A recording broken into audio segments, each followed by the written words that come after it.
Melibatkan dana hingga sebesar 595 miliar rupiah, organisasi penggerak Kemendikbud malah ditinggalkan sejumlah pilarnya sebelum sempat dijalankan.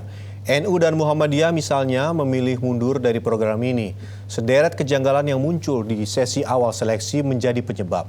Lalu benarkah program ini potensial salah sasaran menyalurkan dana hibah pemerintah?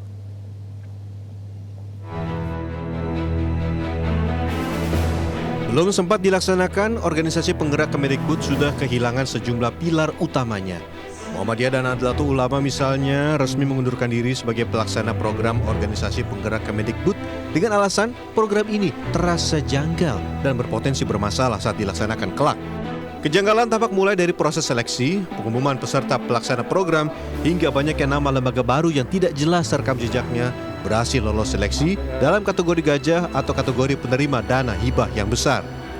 Selain itu, banyaknya tuntutan persyaratan yang dinilai tidak esensial membuat sejumlah kandidat memilih mundur.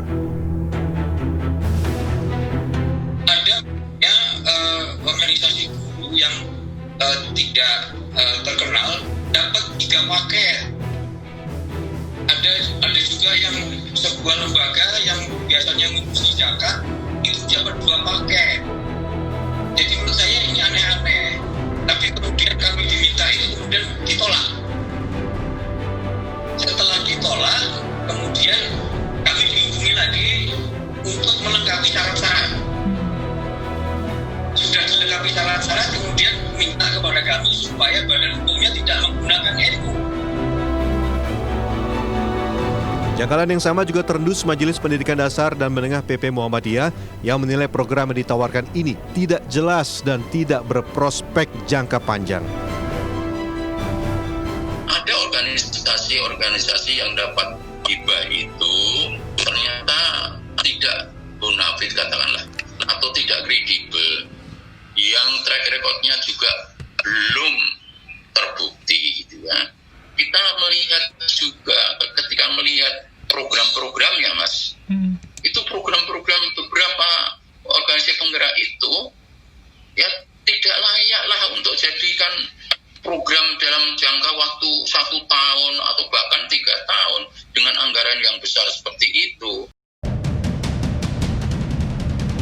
Kejanggalan lain adalah dugaan sejumlah organisasi dan yayasan besar malah menerima hibah dana dengan angka tidak sedikit.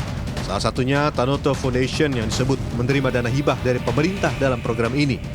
Dalam rilisnya, Tanoto Foundation menampik tudingan ini. Sebaliknya, pihaknya telah menginvestasikan dana hingga 50 miliar rupiah untuk 2 periode masa program. Tanoto Foundation menyebut Kemendikbud menyediakan 2 skema pembiayaan dalam pelaksanaan POP. Pertama dengan pendanaan pemerintah dan kedua dengan dana pribadi organisasi yang terdaftar. Tanoto juga menolak disebut sebagai organisasi CSR dan menyebut dirinya sebagai organisasi filantropi yang berfokus pada isu pendidikan.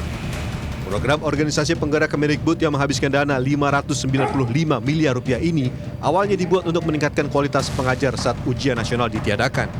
Program mengajak organisasi masyarakat di bidang pendidikan berlomba membuat pelatihan untuk guru dan kepala sekolah agar menguasai numerisasi dan literasi.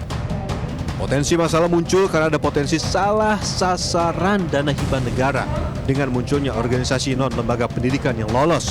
Besaran dana yang diberikan dibagi menjadi 3, yaitu kategori gajah akan mendapatkan dana 20 miliar rupiah per tahun, kategori macan 5 miliar per tahun, dan kategori kijang 1 miliar per tahun.